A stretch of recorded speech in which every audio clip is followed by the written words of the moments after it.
The first thing you learn when you're tiny on an alien world is simple. Never stand in the middle of the road. The second thing you learn is even more important. Never assume the giant walking toward you can see you. Tell me they have a walkway. Mo's voice crackled beside me. I looked up. Then higher. Then higher. The road stretched between buildings that seemed designed for creatures the size of elephants. Nope. Montaggrund. You're kidding. I wish. We continued along the edge of the road. Far above us, enormous aliens moved between buildings. Each step made the ground tremble. Boom. Boom. Boom. They called themselves the correctly sized, which was probably the most arrogant species name I'd ever heard. To us, they were giants. To them, we were barely noticeable. A single foot could have crushed either of us without the owner ever realizing something had happened. Mo looked up at one passing giant. Do you think they even know we are here? Probably. Probably. They're supposed to watch where they step. Montagszeit. That's reassuring. It should be. It isn't. I couldn't blame him. I'd been on this planet for 6 months, and I still hadn't completely adjusted to the scale. Back home, crossing a street meant watching for vehicles. Here, you watched for feet, and trunks, and tails, and occasionally falling objects that were the size of buildings. At least today's delivery was easy. I had a shoulder bag filled with fist-sized packets of seeds. Mo was carrying nothing. Being a squid-like alien made backpacks complicated. He didn't exactly have shoulders. You know, I said, we should use bags more often. Mo looked at me. With what? Everything. I don't have shoulders. That's a technical problem. It's a biological problem. Details. He made a series of annoyed popping noises. I smiled. Then we turned the corner. And stopped. Oh, no. A mountain of green seeds covered the entire road ahead. Not a pile. Not a spill. A sea. Thousands upon thousands of freshly harvested seeds stretched from one side of the road to the other. Somewhere in the distance, giant voices echoed through the streets. Apparently, something had gone very wrong. Montag starret. Please tell me there's another route. I checked the map. There is. Good. Back at the spaceport. Mo stared at me. I stared back. He sighed. I hate this planet. We didn't have time to turn around. The delivery had a deadline. And the quickest route still went through the seed field. I checked the label on one of our packages. Looks like they're the same seeds. Mo looked at the enormous pile. So we are basically walking through our own shipment. Apparently. Wonderful. I stepped into the seeds. They reached my ankles. Then my knees. Then higher. Each step became harder. It felt like walking through a ball pit filled with golf balls. Except every ball was heavy. Mo followed behind me. How's it going? I hate this. You've said that. I've upgraded the statement. I laughed. Then I noticed the seeds were getting deeper. Much deeper. Mo disappeared almost completely. Only the top of his head remained visible.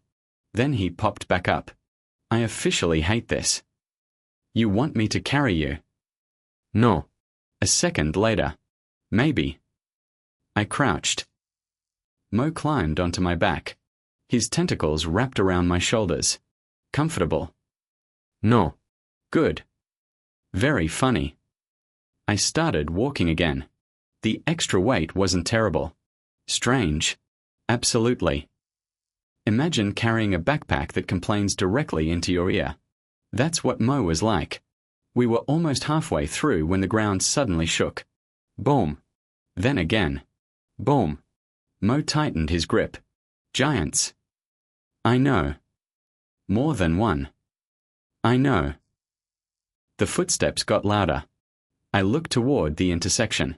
2 enormous aliens came around the corner. They were moving quickly. Too quickly. One of them stepped directly into the seed pile. The seeds exploded outward. A green wave rushed toward us. Hold on. I press myself against the nearest concrete structure. The wave hit. Seeds climbed to my chest. Then my neck. For a moment, I couldn't see anything. Then silence. The giants disappeared. The seeds settled. Mo lifted his head. You alive? Unfortunately. Then we heard something else. A voice. Small. Terrified. Help. I froze. Did you hear that? Montag nodded. Over there. I carefully moved through the seeds. The voice came again. Please. Someone. I followed it around the concrete barrier. And that's when I saw him. A centipede-like alien was clinging to the side of the structure. He was roughly the length of my leg. Dozens of tiny feet moved nervously against the concrete. His antennae shook. He looked terrified. Are you okay? Yes. He practically shouted. Can I come with you? Mo looked at me. I looked at him. Then back at the centipede. Sure. The alien climbed onto my shoulder. His tiny feet grabbed the fabric of my shirt. Thank you. You're welcome. My name is Will. I'm human. He froze. You're human. Last time I checked. His antennae moved excitedly. I've never met a human this close. Montag laukhet. You're literally sitting on one. Will became quiet. Then asked, are humans dangerous? I thought about it. Sometimes. Mo added, mostly to themselves. I nodded. That's accurate. We continued through the seed field. Will explained why he had been trapped. He had an interview. Today. And if he couldn't get through the seed spill, he would miss it. How important is this interview? I asked. Very. How very? I've been trying to get this position for 8 months. Montag seit. Then we are getting you there. Will's antennae lifted. You would do that. Why not? Because I'm slowing you down. I looked around. We were already moving at the speed of someone trying to cross an ocean on foot. Trust me. I adjusted the delivery bag. We are all going the same direction now. Will laughed. You humans are strange. Mo immediately replied. You should see him before breakfast. I ignored him. Then the seeds rose again. This time they reached my waist. I could barely move. Ahead, the walkway entrance was visible. But it was elevated. Way above us. There was no staircase. No ramp. Nothing. Just a walkway designed for the giants. Montag stared upward. You've got to be kidding me. Will's antennae drooped. My interview is over. No. I looked around. There had to be another way. Then I saw one of the giants approaching. She was enormous. Even by this world's standards. But unlike the others, she was walking slowly. Carefully. Watching the ground. I raised my arm. Hey. She didn't notice. I waved harder. Down here. Mo joined in. Will joined too. 3 tiny aliens waving at a giant. Finally. She stopped. Her massive head lowered. Her eyes focused. She crouched. Are you trying to reach the walkway? Her voice was deep enough to vibrate through the seeds. Yes. She looked at the 3 of us. Then at the elevated walkway. Climb aboard. Her trunk curled toward us. She formed a small platform with the tips. I carefully climbed on. Mo and Will followed. Hold tight. That was the last warning we got. Because suddenly, whoosh, the trunk lifted. Fast. Much faster than I expected. The entire world dropped away beneath us. For one terrifying second, I was convinced we were going to fall. Then, we landed on the walkway. I stumbled forward. Mo rolled onto his side. Will's tiny feet were everywhere. Nobody moved. Then Mo spoke. I hate giants. Will laughed. I laughed too. The giant lowered her trunk again. Everyone all right? Yes. Thank you. Thank you. She smiled. Be careful. Then she turned and walked away toward the source of the spill. I watched her disappear. Mo looked at me. Well. Yeah. Definitely taking a different route back. Absolutely. We'll check the time. Then his eyes widened. My interview. He scrambled forward. I still have time. He stopped. Turned around. And looked at us. I don't know how to thank you. You don't have to. Yes, I do. He waved all his tiny legs. I hope we meet again.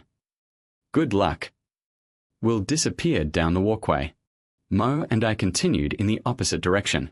For several seconds, neither of us spoke. Then Mo said, You realize what just happened, right? What? We spent half an hour trying not to get stepped on. I nodded. Then a giant rescued us. I nodded again. And the biggest thing we accomplished today was helping a bug get to a job interview. I smiled. Pretty productive day. Mo made an annoyed popping sound. Humans are weird. I looked across the enormous alien city. Giants moved between towering buildings. Tiny species traveled along elevated walkways. Thousands of lives crossed paths without ever noticing one another. And somehow, in the middle of all that chaos, 3 completely different species had ended up helping each other. Maybe that was the real secret to surviving a galaxy built for giants. You didn't have to be the strongest. You didn't have to be the biggest. Sometimes, you just had to notice someone who was smaller than you. And stop long enough to help. Because in a universe full of giants, being human wasn't about your size. It was about what you did when someone needed you.